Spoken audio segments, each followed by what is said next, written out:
अस्सलाम वालेकुम, मैं हूँ शाहजेब खानजादा। पहले शहबाज शरीफ की ऑडियो लीक सामने आई, फिर आज इमरान खान की ऑडियो लीक सामने आ गई है, जिसके हवाले से हुकूमत और इमरान खान का मौक़िफ़ भी आपके सामने रखेंगे। मगर पहले आपको बता दें कि अब से कुछ देर पहले कौमी सलामती कमेटी का इजलास ख़त्म हुआ है, जिसके एलामिये में कहा गया है कि इजलास ने ऑडियो लीक्स के मामले पर गौर किया। हसास इदारों के सरबराहान ने इजलास को वज़ीर आज़म हाउस समेत दीगर अहम मकामात की सिक्योरिटी, साइबर स्पेस और इससे मुतालिका दीगर पहलुओं पर तफसीली ब्रीफिंग दी। इजलास को बताया गया कि सोशल मीडिया पर ज़ेर गर्दिश ऑडियोज़ के मामले पर तहकीकात की जा रही हैं। वज़ीर आज़म हाउस की सिक्योरिटी से मुतालिक बाज़ पहलुओं की निशानदही की गई और इनके तदारुक के लिए फुल प्रूफ इंतजामात के बारे में बताया गया। इजलास को आगाह किया गया कि वज़ीर आज़म हाउस समेत दीगर अहम मकामात, इमारात और वजारतों की सिक्योरिटी को यकीनी बनाने के लिए हंगामी इकदाम किए जा रहे हैं, ताकि मुस्तकबिल में इस नौयत की किसी सूरत हाल से बचा जा सके। इजलास ने मुशावरत के बाद साइबर सिक्योरिटी से मुतालिक लीगल फ्रेमवर्क की तैयारी का फैसला किया और इस ज़िम्न में वजारत कानून और इंसाफ को लीगल फ्रेमवर्क की तैयारी की हिदायत की। इजलास ने ऑडियो लीक के मामले पर तहकीकात के लिए आलिया इख्तियाराती कमेटी की तश्कील की मंजूरी दी। वज़ीर दाखिला राना सनाउल्लाह खान इस कमेटी के सरबराह होंगे। और दूसरी तरफ एक अहम पेशरफ सामने आई है। मुबैना बैरूनी साजिश से मुतालिक इमरान खान और उनके साबिक प्रिंसिपल सेक्रेटरी आज़म खान की तहलका खेज मुबैना ऑडियो लीक सामने आ गई है, जिससे एक बार फिर यह साबित हो गया है कि इमरान खान ने बैरूनी साजिश के बयानिए पर सिर्फ गलत बयानी नहीं की, बल्कि सरीहन झूठ बोला है और फिर इसी झूठ की बुनियाद पर अपनी सियासत को हकीकी आज़ादी का नाम देकर जलसे शुरू कर दिए। इसे हक़ व बातिल की जंग और जिहाद का नाम दे दिया। सियासत, सहाफ़त, अदलिया और फौज सबको निशाना बनाया। इसी झूठ की बुनियाद पर मुखालिफ सियासतदानों को अमरीकी एजेंट और गद्दार कहा। यह फतवा भी दे दिया कि उन्हें वोट देना अल्लाह के हुक्म की नाफरमानी है। इमरान खान अपना साथ छोड़ने वालों को मुशरिक कहते रहे, यानी शिर्क के फतवे बांटते रहे।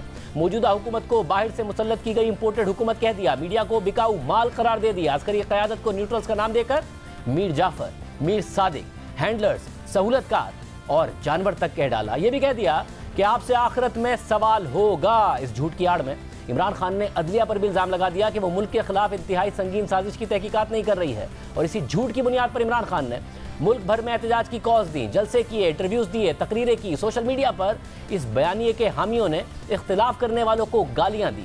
इस नाम निहाद झूठे बयानिए पर सवाल उठाने वालों को झूठा, गद्दार, एजेंट और बिकाऊ कहा गया। और आज ये साबित हो रहा है कि ये पूरे का पूरा बयानिया झूठ पर मबनी था। खुद इमरान खान के अल्फाज में एक सियासी खेल था और इस झूठ की बुनियाद इमरान खान और आज़म खान की गुफ्तगू के दौरान रखी गई थी। उस वक्त रखी गई थी जब इमरान खान वज़ीर आज़म पाकिस्तान थे और आज़म खान वज़ीर आज़म इमरान खान के प्रिंसिपल सेक्रेटरी थे।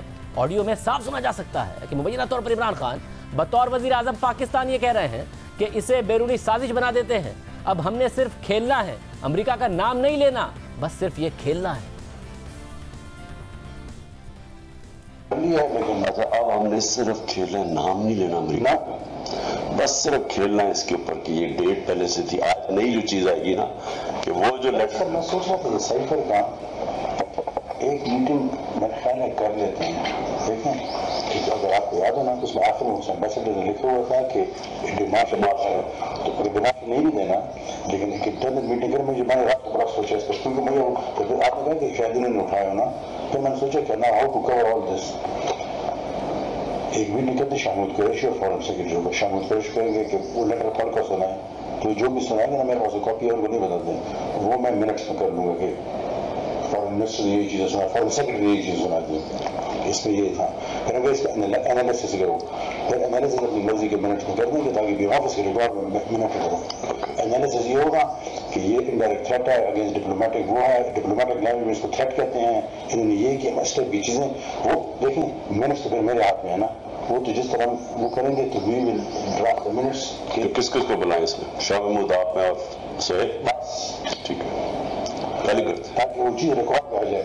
अभी देखें आप खुद दिखाएंगे वो कहेंगे ये कौन सा फोटो स्टेट है, तो वो पढ़ कर सुनाएंगे तो एग्जैक्ट नोट करने के लिए मैं पर स्वयं उसी कॉपी कर दूंगा आराम से, तो वो ऑन रिकॉर्ड आ जाएगी ये चीज़ नहीं है।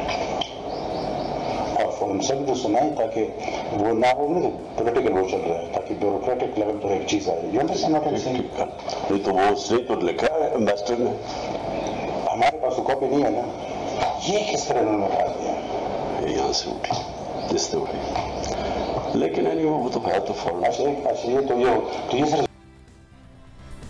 यानी आज़म खान ये कह रहे हैं कि क्योंकि साइफर को पब्लिक नहीं किया जा सकता, इसलिए साइफर को एक मीटिंग में डिस्कस करके इस मीटिंग के मिनट्स में साइफर के नकाट डाल दिए जाएं और फिर इन मिनट्स पर अपनी मर्जी का तज्जिया शामिल कर दिया जाए कि अमेरिका से धमकी आई है, क्योंकि फिर मिनट्स तो अपने हाथ में होंगे जो अपनी मर्जी से ड्राफ्ट कर लेंगे और उसकी बुनियाद पर बैरूनी साजिश का बयानिया बनाया जाए।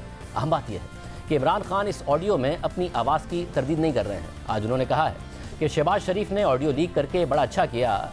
पता चला है कि शहबाज शरीफ के दफ्तर से मेरी और आज़म खान की ऑडियो रिलीज़ की गई है। ये ऑफिशियल सीक्रेट एक्ट की खिलाफ वर्जी है। इमरान खान ने हुकूमत को पैगाम दिया कि उन्होंने तो अभी इस मामले पर खेला ही नहीं है, अभी एक्सपोज करेंगे तो खेलेंगे। अब साइफर को भी पब्लिक कर दिया जाए। मैं तो बड़ा खुश हुआ हूँ कि शहबाज शरीफ के ऑफिस से पता चला है कि जनाब उसने इमरान खान और आज़म खान का कॉन्वर्सेशन उसने टेप आज रिलीज कर दी है।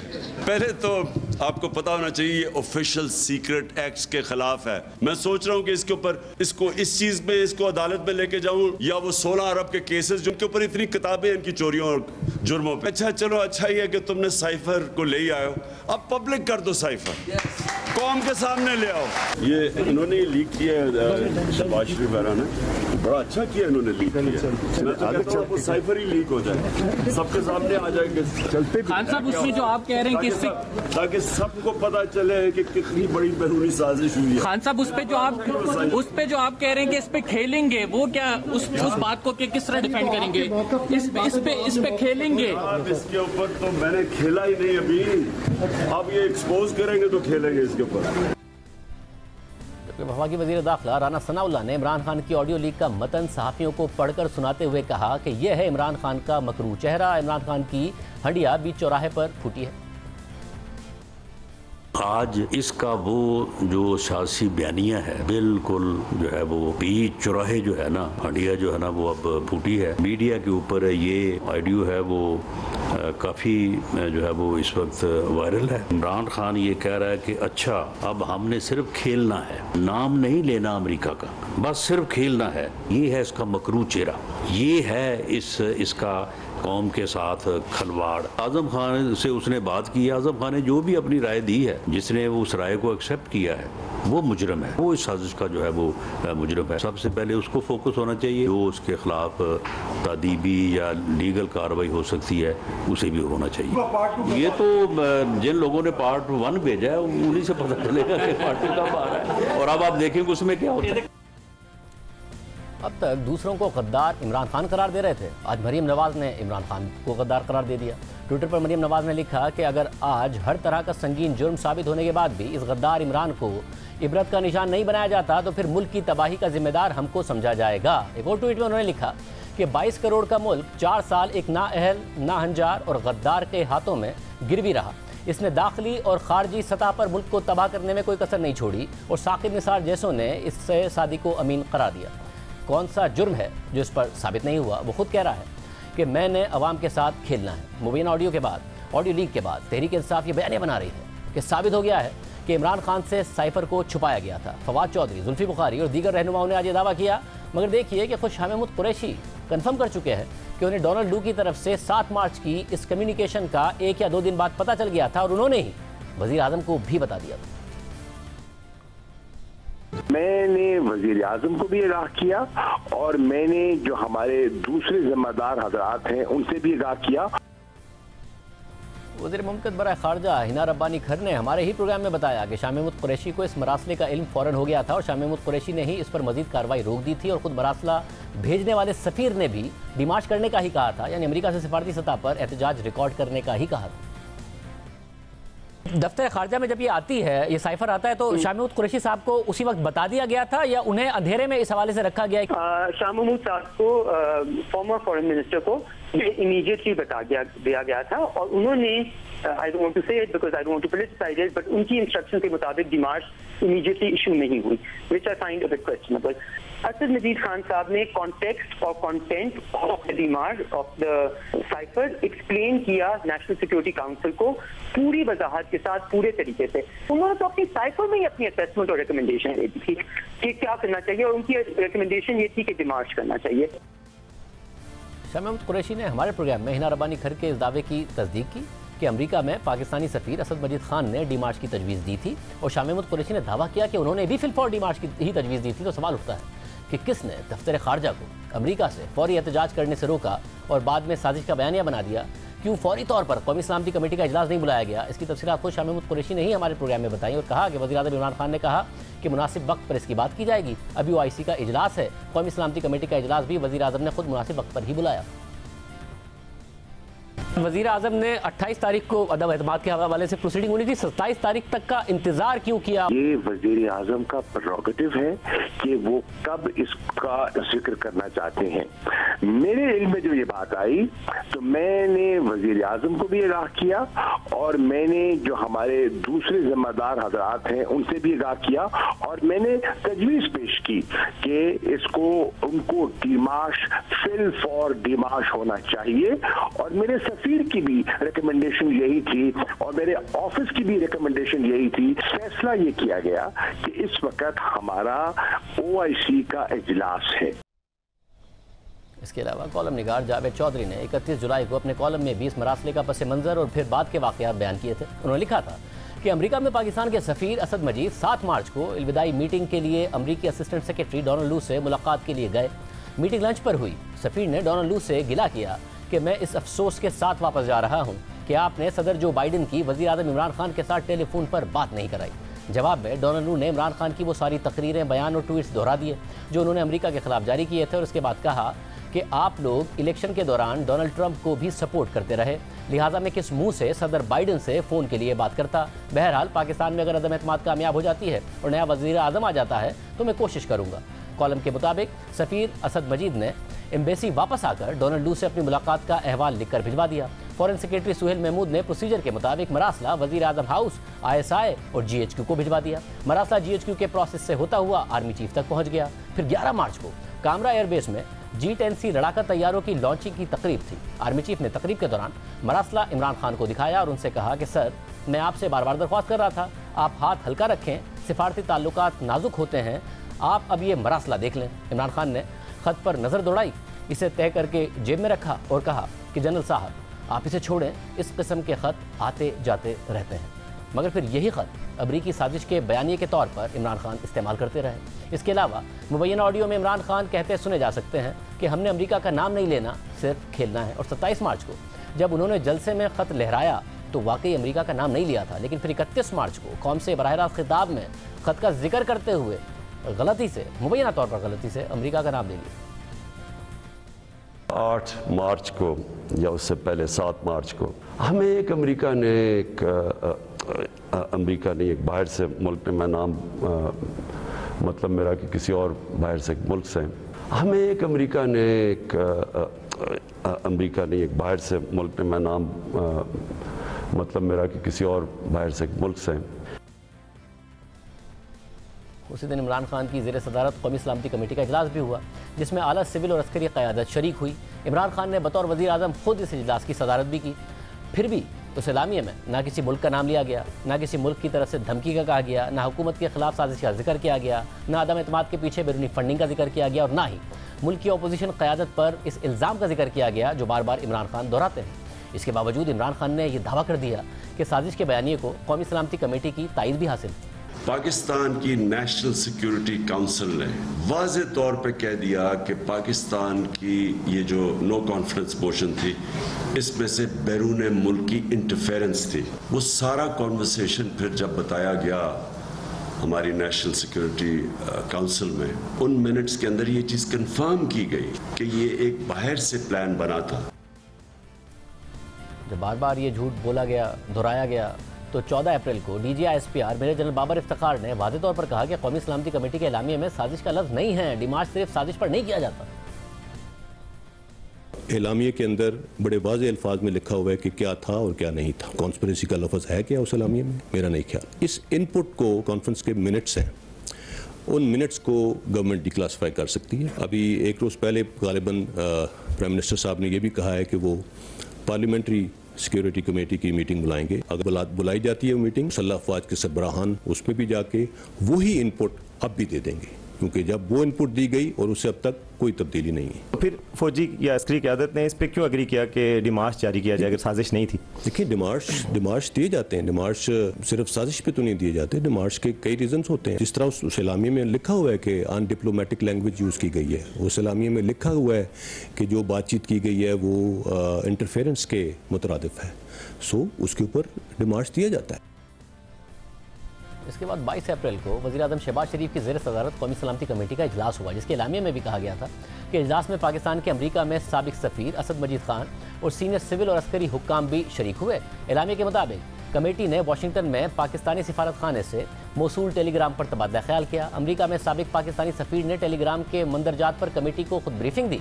कौमी सलामती कमेटी ने कम्युनिकेशन के मंदरजात का जायज़ा लेने के बाद गुज़िश्ता इजलास के फैसलों का यादा किया।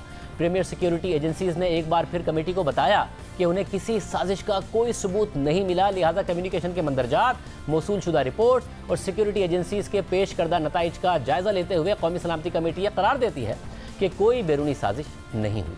इसके बाद 14 जून को भी DGISPR ने वाज़ेह बयान दिया था, साफ कह दिया था कि कौमी सलामती कमेटी के इजलास में बताया गया था कि कोई साजिश नहीं हुई है।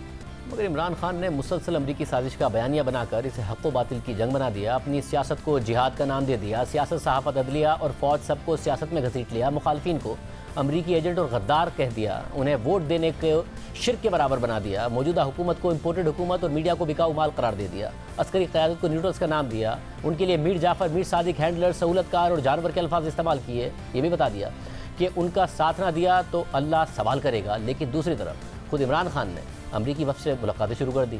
हाल ही में इमरान खान ने अमरीकी लॉबिस्ट और साबिक सिफारतकार रॉबिन रॉफेल से मुलाकात की और फवाद चौधरी ने तस्लीम किया कि वो भी अमरीकी सफ़ीर से मिल चुके हैं। इसके अलावा अमरीका में तहरीक इंसाफ के बेहतर तासुर और ताल्लुकात की बेहतरी के लिए $25,000 माहाना पर PR फर्म को भी हायर किया हुआ है। और आज इमरान खान कह रहे हैं कि दो तरफा ताल्लुकात में मसले आते हैं और हल हो जाते हैं, इसका यह मतलब नहीं है कि कुट्टी ही हो गई। बायलैटरल रिलेशनशिप में मसले आते हैं, वो हल हो जाते हैं, इसका ये नहीं मतलब कि कुट्टी हो जाती है किसी से। हमने फवाद चौधरी को प्रोग्राम में शिरकत की दावत दी, उन्होंने जवाब ही नहीं दिया। इस सारी सूरत हाल पर मजीद बात करेंगे और मजीद कितनी ऑडियोज़ या वीडियोज़ आ सकती हैं, अंदर का मामला क्या है। हामिद मीर साहब के पास अहम मालूमात हैं। ब्रेक के बाद आपके सामने रखेंगे।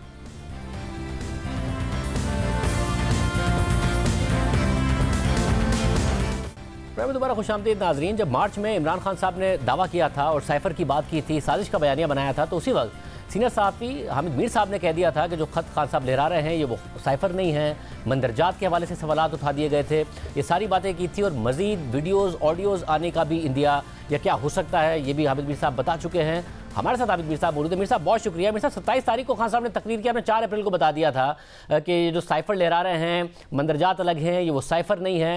खान साहब अगर अभी भी बज़िद हैं और कह रहे हैं कि बयानिया उनका ठीक है, साइफर को पब्लिक कर दें, PTI कह रही है कि हमारा मौक़िफ़ तो सही साबित हो गया है, आपके ख्याल में जो कुछ हुआ आज, जो ऑडियो लीक सामने आई, वो डैमेजिंग है खान साहब के लिए या वो फिर नया बयानिया कामयाबी के साथ बनाने में कामयाब हो जाएंगे?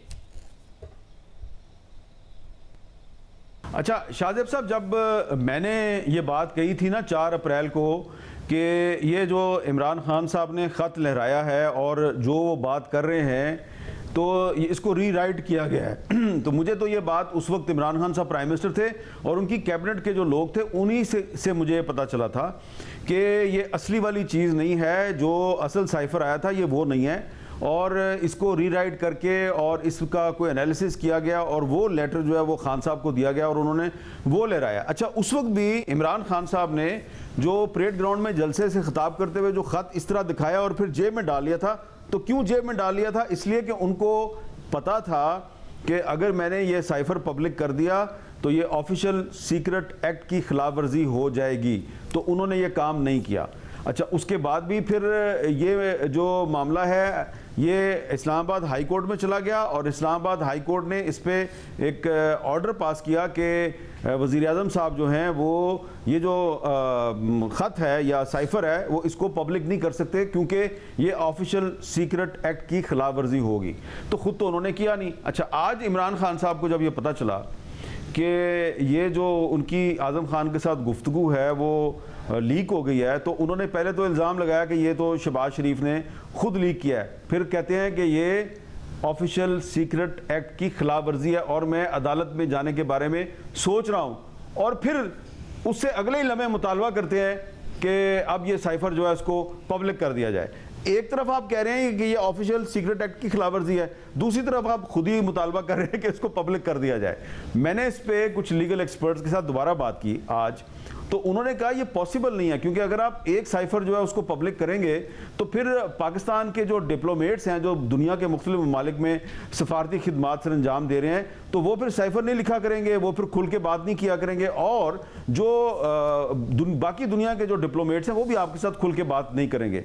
तो इसलिए ये जो आज इमरान खान साहब ने कहा है कि उसको पब्लिक किया जाए, ये सुनने में तो बड़ी अच्छी बात लगती है कि इमरान खान साहब मुतालबा कर रहे हैं कि ये जो साइफर है इसको पब्लिक कर दिया जाए, लेकिन खुद उनको पता है कि ये पाकिस्तान के जो कानून की है वो खिलाफवर्जी है और इसको पब्लिक नहीं किया जा सकता। तो मुझे लगता है कि अभी भी इमरान खान साहब जो हैं वो खेल रहे हैं, इस पर भी अभी भी खेल रहे हैं। ये खेल उन्होंने शुरू किया था मार्च के महीने में और अभी तक वो इस पर खेलते ही जा रहे हैं। आमिर साहब, ये जो ऑडियो है और इसके जो मंदरजात हैं, इसकी बातें काफ़ी टाइम से गर्दिश कर रही थी, रिपोर्ट भी हो रही थी कि इस किस्म की एक ऑडियो है जिसमें खान साहब बात कर रहे हैं कि किस तरीके से खेला जा सकता है और ये अमरीकी साजिश का बयानिया बनाया जा सकता है। कोई 2-3 महीने से ये बात चल रही थी, ये अचानक सामने आई है। पहले शहबाज शरीफ साहब की ऑडियो सामने आई है, जैसा आपने भी जिक्र किया, शहबाज शरीफ पर इमरान खान इल्ज़ाम लगा रहे हैं, उन्होंने किया लीक, कैसे हुई है लीक? देखिए, जब शहबाज शरीफ साहब की उनके प्रिंसिपल सेक्रेटरी तौकीर शाह साहब के साथ ऑडियो लीक हुई तो इमरान खान साहब ने उस पर बड़ी तकरीर झाड़ दी और उन्होंने कहा जी कि मेरा मौक़िफ़ सही साबित हो गया। तो अब अगर उनकी आ गई है तो इसका मतलब यह है कि सिर्फ उनकी एक नहीं है, उनकी और भी होंगी। और मैंने पहले भी आपको कहा था, मैं दोबारा आपसे कह रहा हूँ कि इमरान खान साहब जो हैं उनकी न सिर्फ ये एक ऑडियो लीक हुई है, उनकी वीडियोस भी कुछ लोगों के पास मौजूद हैं। और मैंने ज़ाती तौर पे ये बात बार बार कही है कि मैं इस हक़ में नहीं हूँ कि सियासतदानों की इस किस्म की जो वीडियोस हैं वो पब्लिक की जाए, लेकिन देखें कि काश के जब शहबाज शरीफ साहब की और उनके प्रिंसिपल सेक्रेटरी की गुफ्तगू सामने आई तो इमरान खान साहब ये मौक़िफ़ इख्तियार करते कि एक सिटिंग प्राइम मिनिस्टर जो है उसकी ऑडियो लीक नहीं होनी चाहिए, और अगर लीक हुई है तो इसकी इंक्वायरी ज़रूर करें, लेकिन वो उसमें अपनी सियासत का एंगल तलाश ना करते और ये ना कहते कि देखो जो मैंने कहा था वो सही साबित हो गया। और उन्होंने कहा मैंने कहा था ना कि मरियम नवाज जो है वो भी गलत है और शहबाज शरीफ भी गलत है, तो मैं सही साबित हो गया। अब उनकी अपनी आई है ऑडियो तो वो कह रहे हैं जनाब के ये जो है शहबाज शरीफ ने लीक कर दिया है। तो इसलिए मैं दोबारा इमरान खान साहब की खिदमत में मुअद्दबाना तौर पर यही गुजारिश करूंगा कि बस अब यहाँ पे ब्रेक लगा दें, क्योंकि अगर आप इसी तरह खेलते रहे कि दूसरे की ऑडियो आए, दूसरे की वीडियो आए, तो वो आपकी कामयाबी है, और अगर आपकी आ जाए तो वो फिर कोई साजिश हो जाती है और वो शहबाज शरीफ लीक करता है। तो आपको भी पता है कि शहबाज शरीफ ने कुछ लीक नहीं किया, उसकी तो अपनी ऑडियो भी लीक हुई है। तो अगर आप नहीं समझ रहे तो मुझे समझ नहीं आ रही कि क्यों नहीं आप समझ रहे, लेकिन आपको समझ आना चाहिए कि अगर आज आपकी ऑडियो आई है तो कल को वीडियो भी आ सकती है। आमिर साहब, ये जो वीडियो वाली आपने बात की है, ये ज़ाहिर है आप पहले भी मीडिया पे कर चुके हैं, प्रोग्राम्स में कर चुके हैं, फिर आपके प्रोग्राम में राना सनाउल्लाह साहब आपकी खबर को कंफर्म कर चुके हैं कि वो वीडियो उन्होंने भी देखी है, मगर उन्होंने ये भी कह दिया कि उनके पास नहीं है। तो क्या अब ये सिलसिला चलता रहेगा? ऑडियोज़ और वीडियोज़ का दोनों तरफ से आती रहेंगी, खान साहब की भी आती रहेंगी, दूसरी तरफ की भी आती रहेंगी, और कुछ वीडियोज़ बहुत ख़तरनाक नोयत की भी हैं और ख़तरनाक साबित भी हो सकती हैं? देखें, ये जो वीडियोस हैं ये पाकिस्तान के बहुत से सियासतदानों के बारे में इस किस्म की वीडियोस हैं, सिर्फ सियासतदानों के बारे में नहीं है और भी लोगों के बारे में है। और अब मैं आपको क्या बताऊं शाहजेब साहब, मैं तो बार बार यही कहता हूं कि ये नहीं आनी चाहिए, लेकिन जो वीडियो राना सनाउल्लाह साहब ने देखी है और उस किस्म की वीडियो मेरे अलावा कुछ और भी लोगों ने देखी है, तो वो खान साहब को भी मेरा ख्याल अंदाज़ा होगा कि वो एक नहीं है खान साहब की वीडियो, वो 2-3 है। तो वो अब अगर राना सनाउल्लाह ने भी देखी है, अगर मैंने भी देखी है, और मैं 3-4 लोगों को जानता हूँ उन्होंने भी देखी है तो इसका मतलब है कि हो सकता है कि उस किस्म की वीडियोस और लोगों के बारे में भी हैं। और ये मुझे पता है कि और भी कुछ सियासतदान जो हैं जो इस वक्त बड़े खुश हो रहे हैं कि इमरान खान की ऑडियो लीक हो गई और इमरान खान की वीडियो भी आ सकती है और बड़े खुश हो रहे हैं, उनकी भी मौजूद हैं। तो उनको तौबा इस्तग़फ़ार करना चाहिए भाई कि किसी की भी ना आए। और मैं तो अभी भी कहूँगा कि अल्लाह करे कि ना इमरान खान की आए ना किसी और की आए। क्योंकि वो अगर आएगी भी तो ना आप दिखा सकेंगे ना मैं दिखा सकूंगा। हाँ, सोशल मीडिया पे वो आएगी और लोग जो हैं वो तौबा इस्तग़फ़ार करेंगे कि यार ये है हमारे इस मुल्क के सियासतदान, ये हैं वो लोग जो कहते हैं कि हम इस मुल्क को रियासत मदीना बनाएंगे। और सिर्फ इमरान खान की नहीं है, मैं बार बार कह रहा हूँ, और भी लोगों की है। उनका ताल्लुक मुस्लिम लीग नून के साथ भी है, उनका ताल्लुक और पार्टियों के साथ भी है। तो इसीलिए इमरान खान साहब को ये कहना चाहिए कि ना किसी की ऑडियो आनी चाहिए ना किसी की वीडियो आनी चाहिए। वैसे फिर इस सारे सिनेरियो में कॉन्सिक्वेंसेस क्या हो सकते हैं? ज़ाहिर खान साहब जो जब तक ये ऑडियो आई है आज, तो उन्होंने इसको हक व बातिल की जंग बना दिया, बैरूनी साजिश करार दे दिया, जो मुखालिफ सियासतदान हैं उन्हें गद्दार करार दे दिया, ये भी कहा आखिरत में अल्लाह पूछेगा, शिर्क के फतवे भी बांट दिए, सिपह सालार को भी उन्होंने मीर जाफ़र मीर सादिक कह दिया, हैंडलर कह दिया, क्या क्या नहीं कर दिया है। आपके ख्याल में खान साहब कामयाब हो नहीं गए बयानियाँ बनाने में? और आपने देखा होगा कि उनके जो वोटर सपोर्टर हैं, उनकी जो पार्टी के रहनुमा है, वो तो इसमें भी तावीलें निकाल रहे हैं कि साबित हो गया, खान साहब फिर से ही साबित हो गया। आप लोगों को कोई डैमेज हो सकता है खान साहब को, जिस किस्म की उनकी कल्ट फॉलोइंग है? नहीं, देखें ना, उसमें कमज़ोरी तो उनके सियासी मुखालफिन की है ना, कि अगर लेटर जो है वो आपको 8 मार्च को मिला, ठीक है, लेटर आपको 8 मार्च को मिला, 23 मार्च को आपने इस्लामाबाद में OIC के वज़राए ख़ारजा की एक कॉन्फ्रेंस की, और उस OIC के वज़राए ख़ारजा की कॉन्फ्रेंस में आपने अमेरिकन स्टेट डिपार्टमेंट के ऑफिशियल्स को भी दावत दी, और वो पाकिस्तान आए, उन्होंने शिरकत की, उनको शाह महमूद कुरैशी साहब ने रिसीव किया, और जब वो वापस चले गए तो उसके कुछ दिन के बाद 27 जुलाई को आप एक लेटर निकाल के ले आए और आपने कहा कि अमेरिका ने मेरे खिलाफ साजिश कर दी।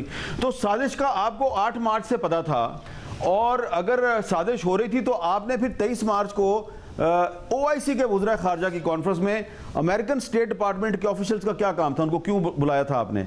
लेकिन जो उस वक्त अपोजिशन थी इमरान खान साहब की, वो उन्होंने इस सवाल को इतने मौसर अंदाज में उठाया नहीं, और क्योंकि वो भी अमेरिका को नाराज़ नहीं करना चाहते थे, तो इसलिए मैं समझता हूँ कि इमरान खान साहब जो हैं, अगर वो इस अपनी हुकूमत के ख़िलाफ़ एक गैर मुल्की साजिश का बयानिया जो है उसको एक बहुत बड़ा इशू बनाने में कामयाब हो गए, तो उसकी बुनियादी वजह उनके जो सियासी मुखालफिन हैं उनकी कमज़ोरी थी।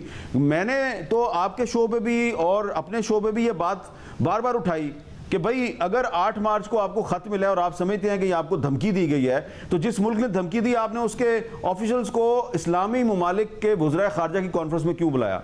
लेकिन जो उस वक्त जो ये मुस्लिम लीग नून और पीपल्स पार्टी और बाकी जो लोग थे, वो उन्होंने इस इशू को नहीं उठाया, तो इमरान खान को मौका मिला और उनका एक बयानिया बन गया। अब उसमें से हवा निकल गई है, अब ये ऑडियो लीक आ गई है, तो अभी भी अगर ये शहबाज शरीफ साहब जो हैं और बिलावल भुट्टो जरदारी साहब हैं और जो इस हुकूमत के वज़ीर हैं, वो अभी भी अगर भरपूर अंदाज में फैक्ट्स के साथ बात करें तो इमरान खान साहब का सियासी तौर पर मुकाबला कर सकते हैं। लेकिन ये तो आपको मानना पड़ेगा कि इमरान खान साहब जो हैं वो इस हुकूमत के लिए अभी तक अगर एक मसला बने हुए हैं, तो उसकी एक वजह यह भी है कि ये हुकूमत खुद अभी तक काफ़ी नाअहल साबित हुई है, और उसकी नाअहली का सबसे बड़ा सबूत यह है कि एक पहले वज़ीर ख़जाना लगाया और फिर उसको खुद ही हटा दिया, उसकी जगह पे एक और वज़ीर ख़जाना ले आए, और 3 महीने बाद कहेंगे कि शायद ये भी नहीं चल रहा।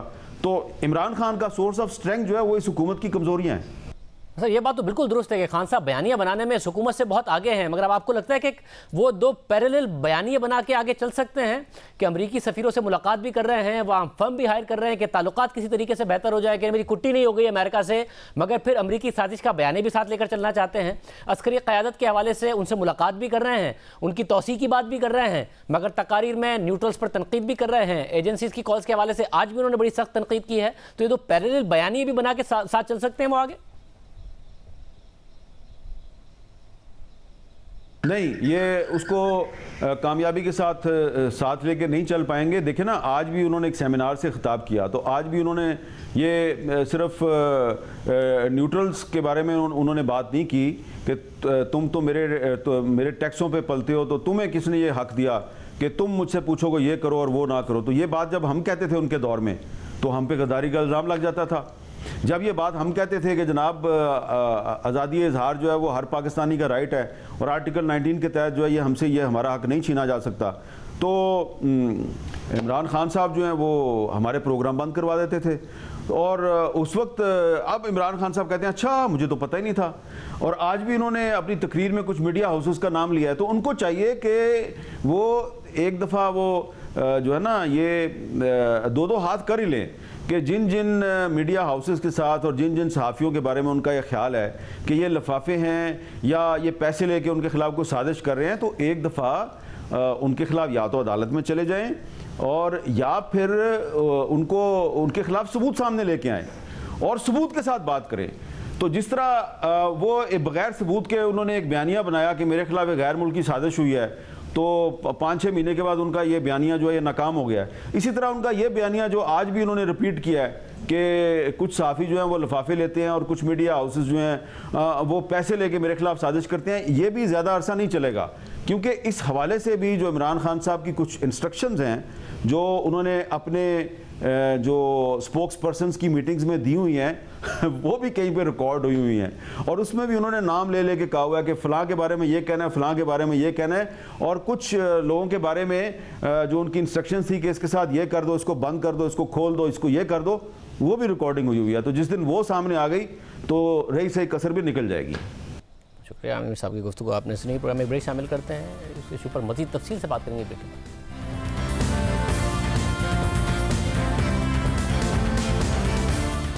ऑडियो लीक के बाद भी तहरीक इंसाफ बज़िद है कि इमरान खान का बयानिया सही साबित हुआ है। हमारे साथ साबिक सफ़ीर अब्दुल बासित साहब बोल रहे थे। भाई साहब बहुत शुक्रिया मैं शो में ज्वाइन करने के लिए। भाई साहब ज़ाहिर है पाकिस्तान की फ़ौज हो, इदारे हों, फिर अदलिया की तरफ से भी इस बयानिए को मुस्तरद किया गया, मगर इमरान खान साहब बज़िद थे कि अमेरिका की तरफ से साजिश हुई है, साजिश करके मेरी हुकूमत गिराई गई है। अब जो ऑडियो लीक सामने आई है कि उससे एग्जैक्टली क्या साबित होता है, और आप क्योंकि ज़ाहिर है फॉरेन ऑफिस को समझते हैं, इस किस्म की जो कम्युनिकेशन होती है उसको समझते हैं, क्या ये साबित हो रहा है कि कोई साजिश नहीं थी, एक झूठा बयानिया बनाया गया, या साबित हो रहा है कि साजिश थी? देखिए शाहजेब, बिस्मिल्लाहिर्रहमानिर्रहीम, बहुत शुक्रिया। मेरे ख्याल में मार्च अप्रैल के शुरू में मैंने आपके ही प्रोग्राम में कहा था कि मैं इस बयानिए से इत्तेफाक नहीं करता।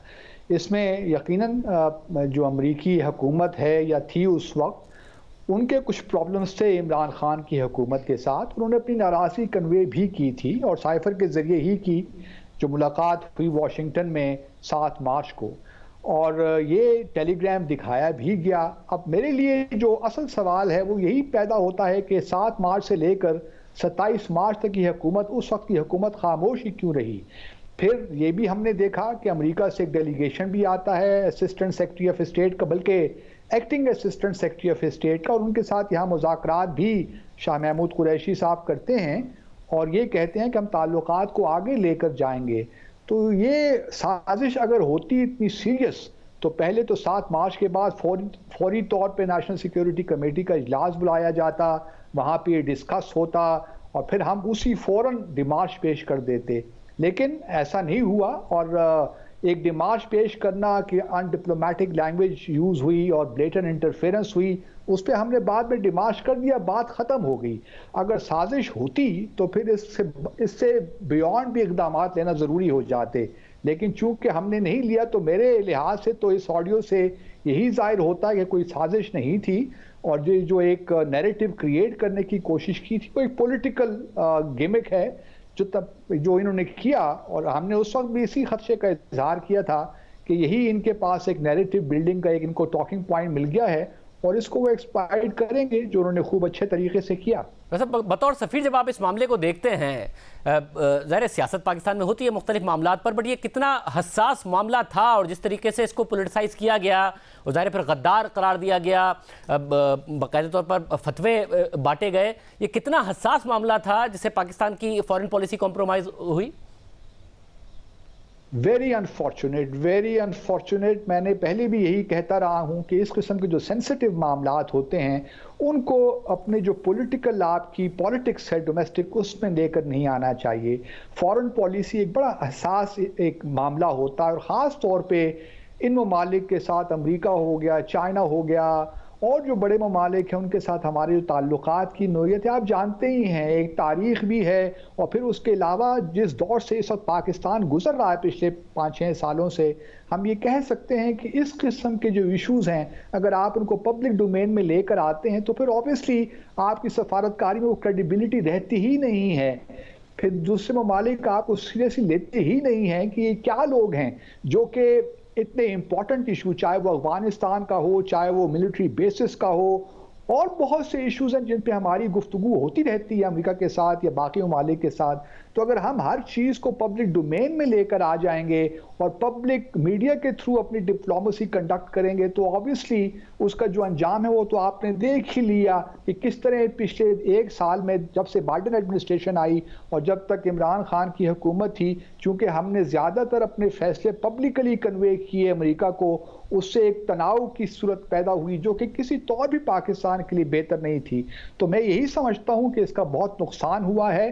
अब हमने एक नया सफ़र शुरू किया है। मैं उम्मीद करता हूँ कि यह हुकूमत जिस तरीके से इस वक्त चल रही है कि अमेरिका से जो हमारे ताल्लुकात हैं वो एक ख़ास एक ट्रैजेक्टरी पे आ जाएं, और बाकी अभी रूस के साथ भी हमारा जो इंटरगवर्नमेंटल कमीशन है उसका डेलीगेशन भी रूस जाने वाला है। हमारे वज़ीर आज़म की मुलाकात भी हुई है समरकंद में सदर पुतिन के साथ। तो मैं उम्मीद करता हूँ कि जो हमारी फॉरेन पॉलिसी को एक बैलेंस तवाज़ुन चाहिए वो तवाज़ुन आएगा और आना चाहिए। और इस किस्म के जो इश्यूज़ हैं चाहे वो साइफर के हवाले से हों, अब इस पर थोड़ा बहुत मैं दोनों साइड से यही दरख्वास्त करूँगा कि इसको ज़्यादा मत उछालें, ये आपकी रियासत के इंटरेस्ट में नहीं है। आप तहकीकात ज़रूर करें। राना सनाउल्लाह ये साइबर अटैक की या साइबर जो सिक्योरिटी सिचुएशन है इसकी तहकीकात ज़रूर होनी चाहिए, लेकिन जहाँ तक कि साइफर और ये जो पॉलिटिक्स हो रही है साइफर के नाम पे, इसको खुदारा बंद कर दीजिए क्योंकि आपके रियासत के मफादात में नहीं है। वैसे ये भी बताइएगा कि एक और बयानिया है तहरीक इंसाफ का, वो ये कि जी वज़ीर आज़म से इस मरासले को छुपाया गया था। हालांकि शामिम कुरैशी साहब हमारे प्रोग्राम में कह चुके हैं कि मुझे मिल गया था फौरी तौर पर 1-2 दिन में और मैंने ही वज़ीर आज़म को भेजा और मैंने ही मुतल्लिका इदारों को भेजा, मगर वो कह रहे हैं साबित हो गया कि जी वज़ीर आज़म से छुपाया गया था। ये कैसे काम करता है जब साइफर आता है? क्या वाकई आपको भी लग रहा है कि वज़ीर आज़म से छुपाया गया जो कुछ मंदरजात सामने है? देखिए, जहाँ तक मेरी इंफॉर्मेशन है ये साइफर आम साइफर नहीं था, ये सिर्फ फॉरेन सेक्रेटरीज की आइज़ के लिए था, सिर्फ उनको एड्रेस था। ये एक तीसरी कैटेगरी भी होती है साइफर की, वो सफ़ीर का प्रेरोगेटिव होता है कि वो कौन सी कैटेगरी उसको देना चाहता है, कौन सा ग्रेड उसको देना चाहता है।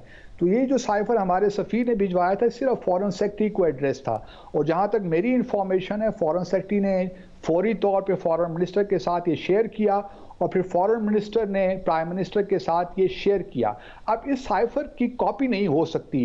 ये जब शेयर हुआ, जहाँ तक मेरी इंफॉर्मेशन है कि प्राइम मिनिस्टर और जो उनके प्रिंसिपल सेक्रेटरी हैं उनके साथ ये शेयर किया गया, और जब ये ऑडियो लीक है उससे भी ये बात जाहिर होती है कि उनको ये तो मालूम था कि उस साइफर में क्या है, लेकिन उनको सही माले में, क्योंकि उनके पास उसकी कॉपी नहीं थी, ना होनी चाहिए इस साइफर टेलीग्राम की, तो वो सही याद नहीं कर पा रहे थे कि इसमें क्या क्या लिखा हुआ था। इसलिए जो उन्होंने तजवीज़ किया कि एक मीटिंग कर लेते हैं और वो पढ़ लेंगे तो फिर हम इसको अपना नैरेटिव बना देंगे। तो ये इस किस्म का जो है एक लिहाज से बिल्कुल अब वाज़ेह हो जाता है कि सारे मामले को जब नो कॉन्फिडेंस वोट आ रहा था और उनको मालूम हो गया था, तो उन्होंने फिर इसको अपने पॉलिटिकल पर्पसेस के लिए इस्तेमाल किया। इसमें तो अब कोई शक नहीं रह गया मेरे ख्याल में। बहुत शुक्रिया भाई साहब की गुफ्तगू आपने सुनी। आज के प्रोग्राम में इतना ही। इजाज़त दीजिए। अल्लाह हाफ़िज़।